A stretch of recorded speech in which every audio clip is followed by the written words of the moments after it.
अस्सलाम वालेकुम। हमारा जो टॉपिक है वो डिफरेंशियल इक्वेशन के कोर्स पर है और जो सबसे पहला मेन टॉपिक है linear differential equation of higher order. मतलब हम जो है डिफरेंशियल इक्वेशन भी पढ़ चुके हैं और उसके बाद सिंपल ऑर्डर्स के बारे में भी पढ़ चुके हैं।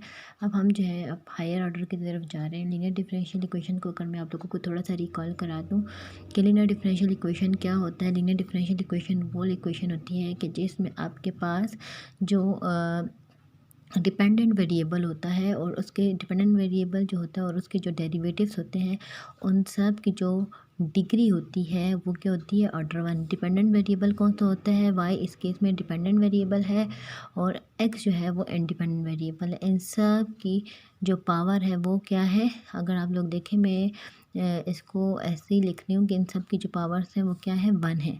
इसका मतलब इन सब की जो डिग्री है वो क्या है, वन है।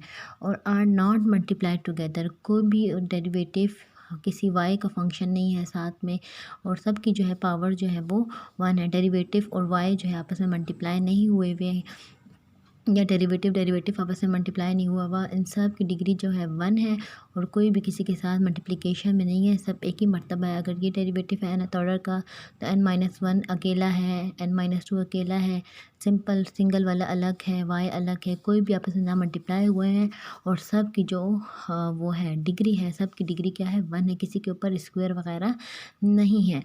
Where x and the coefficients p0 p1 are the constants are a function of x। ठीक है, ये जो सारे p0 है, p1 है, p2 p और अप टू pn-1 और pn भी सॉरी और x समेत ये सारे जो हैं क्या है आपके पास x के फंक्शन है, ना कि y के फंक्शन। कांस्टेंट भी हो सकते हैं और x के भी फंक्शन हो सकते हैं, लेकिन रिस्ट्रिक्शन ये है कि वो y के फंक्शंस नहीं होंगे। अगर y के फंक्शन होंगे तो फिर वो लीनियर की डेफिनेशन को जो है सेटिस्फाई नहीं करेंगे। ठीक है हो गया। उसके बाद जो है कहते हैं आगे रिस्ट्रिक्शन लगाई है कि p0 जो है वो ज़ीरो नहीं होगा। एक्चुअली p0 ज़ीरो अगर हो जाएगा तो आपको पता है कि अगर ये चीज़ ज़ीरो हो गई तो फुल टर्म ज़ीरो होगी तो उसकी जो है ऑर्डर जो है वो कम हो जाएगा। तो जो भी अगर हम सिंपल इक्वेशंस भी पढ़ें लीनियर क्वाड्रेटिक तो उसमें आप लोग हमेशा यही कहते हो कि वो जो एक्स स्क्वायर के साथ वाली टर्म है क्वाड्रेटिक में जो ए जिसको हम कहते हैं वो ज़ीरो नहीं होगी, क्योंकि अगर वो ज़ीरो हो गई तो इसका जो ऑर्डर है वो क्वाड्रेटिक नहीं रहेगा, फिर वो लीनियर पे शिफ्ट हो जाएगी। इसी तरीके से यहाँ पर अगर यहाँ पे ये टर्म ज़ीरो हो जाएगी तो इसकी डिग्री जो है सॉरी इसका जो ऑर्डर जो है वो क्या हो जाएगा, एक कम हो जाएगा। इसीलिए if x is not identical zero, linear equations जो हैं वो दो किस्म की होती हैं। ठीक है, एक होती है होमोजीनियस डिफरेंशियल इक्वेशन और एक होती है नॉन होमोजीनियस डिफरेंशियल इक्वेशन। आपको याद होगा कि यहाँ पर अगर कोई एक्स का फंक्शन है तो वो नॉन होमोजीनियस कहलाएगा और अगर ज़ीरो है तो फिर वो होमोजीनियस। अगर ये नॉट ज़ीरो है, ठीक है, then the linear equation is said to be non homogeneous. अगर ज़ीरो होगा तो जाहिर सी बात है वो क्या हो जाएगा, होमोजीनियस। और अगर इस तरीके से यहाँ पर राइट साइड पे क्या है आपके पास ज़ीरो है, कोई भी मतलब राइट साइड पे ज़ीरो का ये मतलब नहीं कि यहाँ पे ज़ीरो है। बेसिकली यहाँ पे कह रहे हैं कि कोई भी फंक्शन एक्स का अकेला नहीं पड़ा हुआ, अगर है तो वाई के साथ है। यहाँ पे एक्स का फंक्शन अकेला पड़ा हुआ है, सही है, ज़रूरी नहीं है। मतलब अगर यहाँ पे मैं लिख लेती -2x और यहाँ पे इक्वल टू ज़ीरो कर लेती तो क्या ये आप लोग इसको होमोजीनियस कहते हैं? नहीं। अगर ये 2x देखिए अकेला पड़ा हुआ है, सॉरी मैं यहाँ पर लिखती हूँ कॉपी पे। फॉर एग्ज़ाम्पल आपके पास एक differential equation dy/dx + y - x is equals to zero, तो क्या ये होमोजीनियस है? नहीं, ये होमोजीनियस डिफरेंशियल इक्वेशन नहीं है। क्यों होमोजीनियस डिफरेंशियल इक्वेशन नहीं है? राइट साइड पे तो ज़ीरो है, फिर क्यों ज़ीरो, फिर क्यों ये होमोजीनियस नहीं है? बेसिकली अगर होमोजीनियस के अगर हम आसान से अल्फाजों में कंसेप्ट में जाएँ तो वो कहता है कि कोई भी एक्स का फंक्शन अकेला नहीं पड़ा होगा। ठीक है, अगर होगा भी तो साथ में उसके वाई होगा। ठीक है, जैसे कि अब ये डिफरेंशियल इक्वेशन है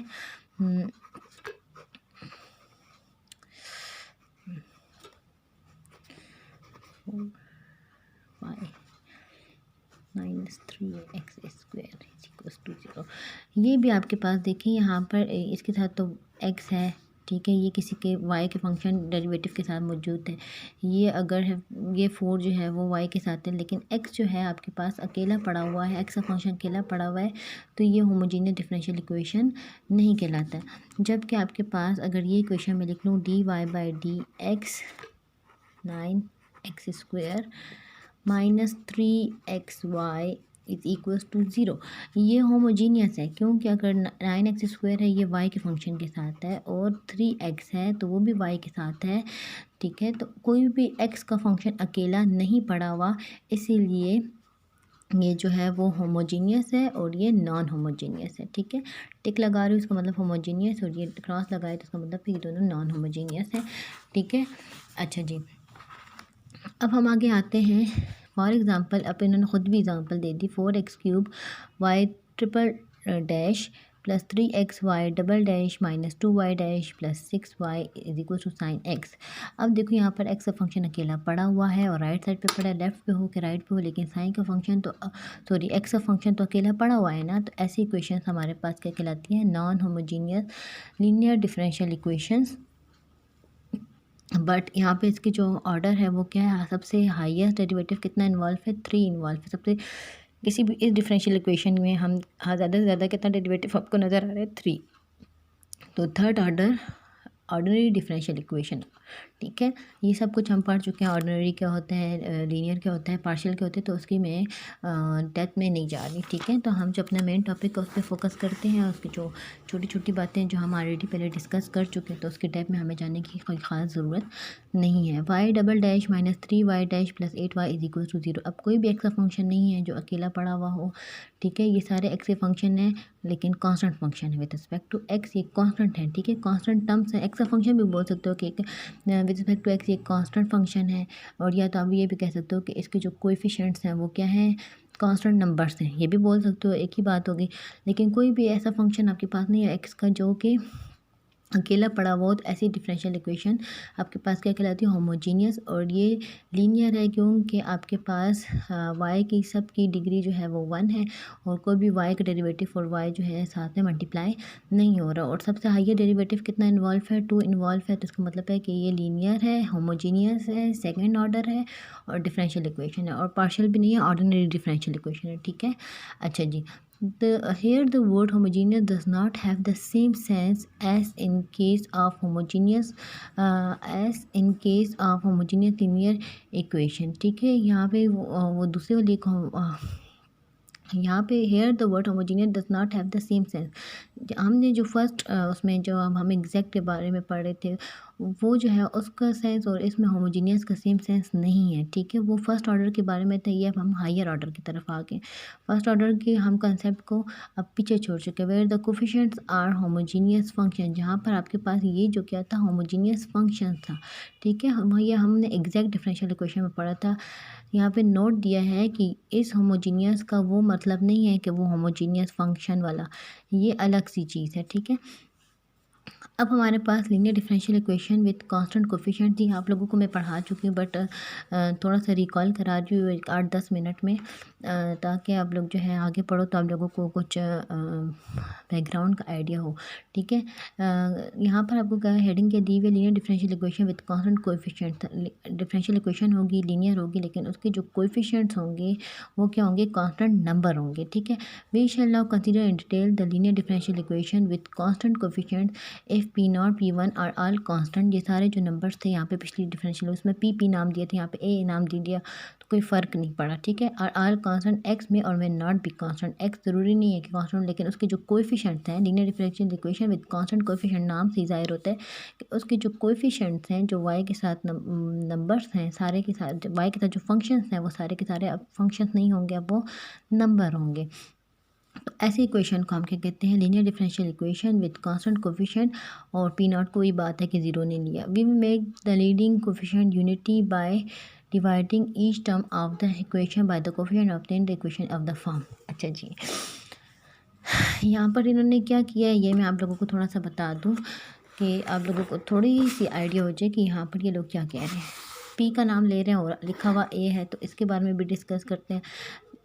ये डिफरेंशियल इक्वेशन है आपके पास ऑर्डर n, ठीक है।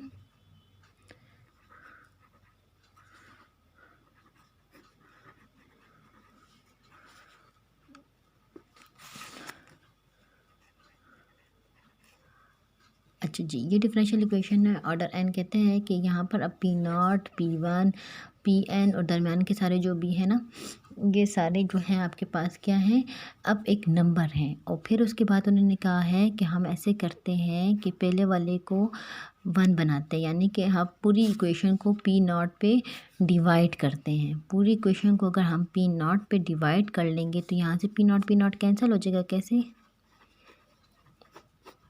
ठीक है, और 1 आ जाएगा आपके पास, और ये हो जाएगा P1/P0 dn नंबर है। अच्छा, ये P1 और P0 के आपके पास नंबर है, ठीक है। राइटिंग के लिए I am really sorry because मेरे एक हाथ में मोबाइल है और एक हाथ से मैं आप लोगों के लिए वीडियो बना रही हूँ, और इस वक्त राइटिंग का ख्याल करना मेरे लिए पॉसिबल नहीं है, ठीक है।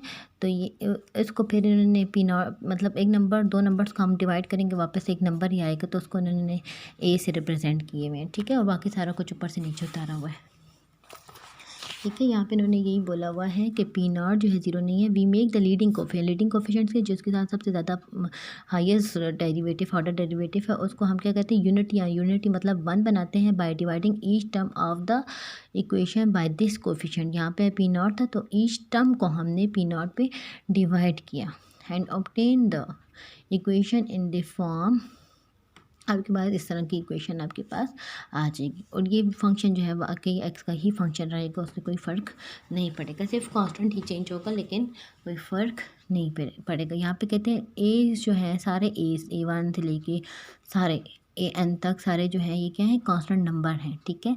1 2 3 प्लस में भी माइनस में कुछ भी हो सकता है, लेकिन नंबर्स हैं।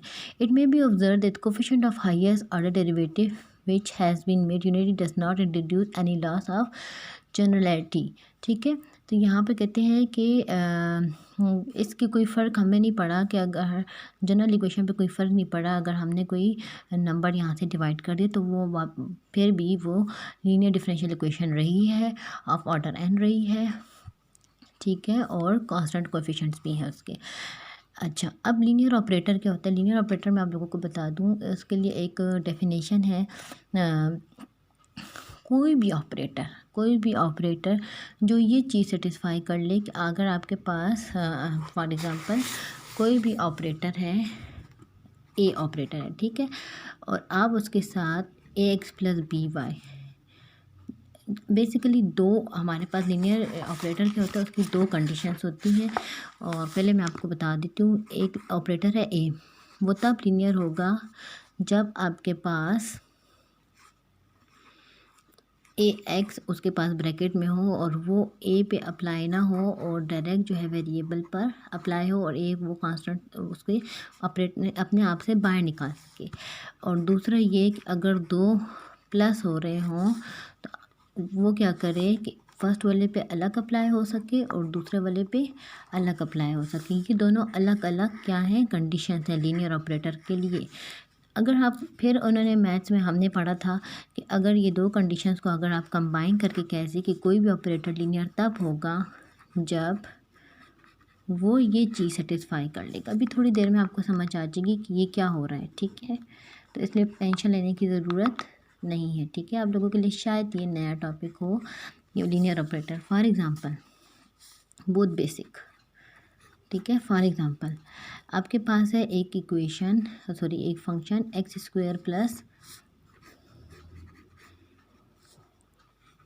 2x, ठीक है, ये एक फंक्शन है। अब मैं कहूँ कि मुझे इसका डेरिवेटिव मालूम करना है, बहुत आसान है, आपको सबको डेरिवेटिव इसका आता होगा, ठीक है। अच्छा, ये डेरिवेटिव जो है वो लीनियर ऑपरेटर है, यानी कि आप जो है फर्स्ट टर्म पे अलग इसको अप्लाई कर सकते हैं और सेकंड टर्म पे अलग अप्लाई कर सकते हैं, ठीक है। और दूसरी बात ये है कि ये जो है आपको कहता है, इजाज़त देता है कि आप किसी भी कांस्टेंट को अपने से बाहर ले जा सकते हैं, और ये सिर्फ और सिर्फ वेरिएबल पे अप्लाई होता है। यही तो बात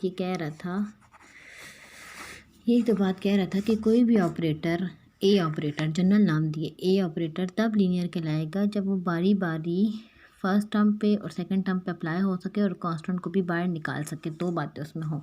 और कंबाइन करके इसने कहा कि अगर कोई भी ऐसा फंक्शन है एक्स स्क्वायर लेट सपोज और 2x इसके साथ 1, तो उसने 1 नहीं भी लिखे तो कोई फ़र्क नहीं पड़ता, 1 को बाहर लगा दिया और फर्स्ट पहला अप्लाई हो गया और सेकंड पहला अप्लाई हो गया और उसके साथ 2 था, 2 को बाहर निकाल दिया उसने। तो कोई भी ऐसा ऑपरेटर जो ये बात सेटिस्फाई करे कि जो अपने बारी बारी टर्म्स वाइज अलग अप्लाई हो और अपने कॉन्स्टेंट्स को बाहर निकाल सके, तो ऐसे ऑपरेटर को आप लोग क्या कहते हो, लीनियर ऑपरेटर। बहुत आसान अल्फाज में मैंने आप लोगों को समझा दिया। आई होप कि आप लोगों को समझ आई होगी।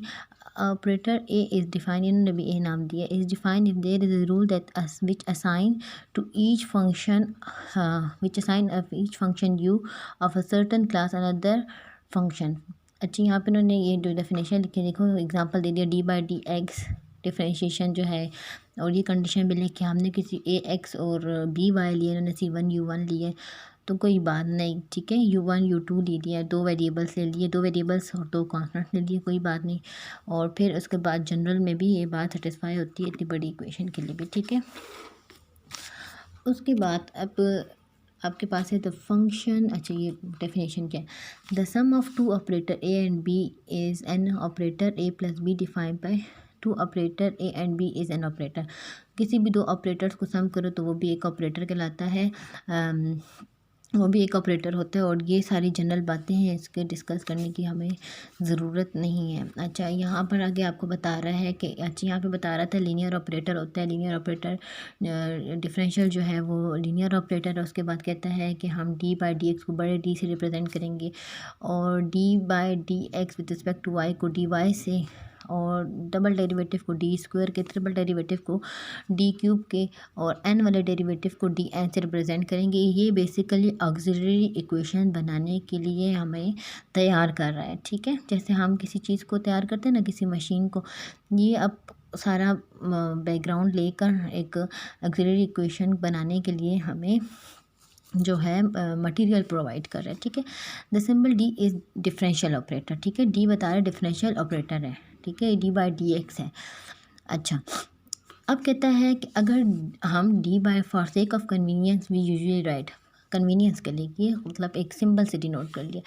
अगर हम इस इक्वेशन को एक ये वो डी वाली फॉर्म में लिखना चाहें तो ये एनथ है ना, तो d n y A1 d n minus 1 plus A2 d n minus 2 plus up to so on A n minus 1 d y plus AN is equals to x, ठीक है।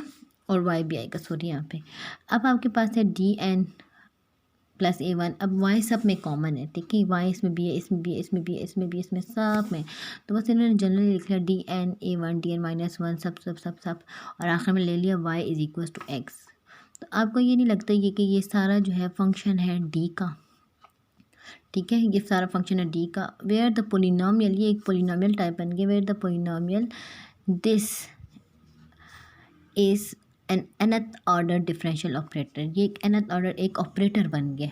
अभी इन्होंने ये बात की थी ना कि एक ऑपरेटर होता है, ठीक है, और ऑपरेटर के जो है सम भी आपके पास क्या होता है, ऑपरेटर होता है, ठीक है। और अगर कोई ऑपरेटर लीनियर है, दो ऑपरेटर्स, कोई भी दो ऑपरेटर्स लीनियर है तो उसका सम भी लीनियर होगा। देखिए लीनियर की डेफिनेशन उसने पास कर दी। मैंने आप लोगों को बताया, अभी शो किया कि डी बाई डी एक्स जो है वो लीनियर है, ठीक है, तो उसका हायर ऑर्डर भी लीनियर होगा, क्योंकि आप जितनी मरतबा डेरिवेटिव लेंगे तो वो जो है आप उसमें सारी बातें हैं कि फर्स्ट पहला सेकंड पहला अप्लाई कर सकते हो और कांस्टेंट को बाहर लगा सकते हो। तो सारे जो ऑपरेटर्स हैं वो सब लीनियर है डिफरेंशियल के, और इनका सम भी लीनियर होगा, चाहे जितने भी ऑपरेटर्स हों डिफरेंशियल के सब लीनियर होंगे, ठीक है। तो ये जो है nth ऑर्डर डिफरेंशियल ऑपरेटर और सब लीनियर होंगे, और वो भी एक बजाते खुद लीनियर होगा, ठीक हो गया। We can show that operator d can be treated as an algebraic quantity and all the algebraic operations such as factorization,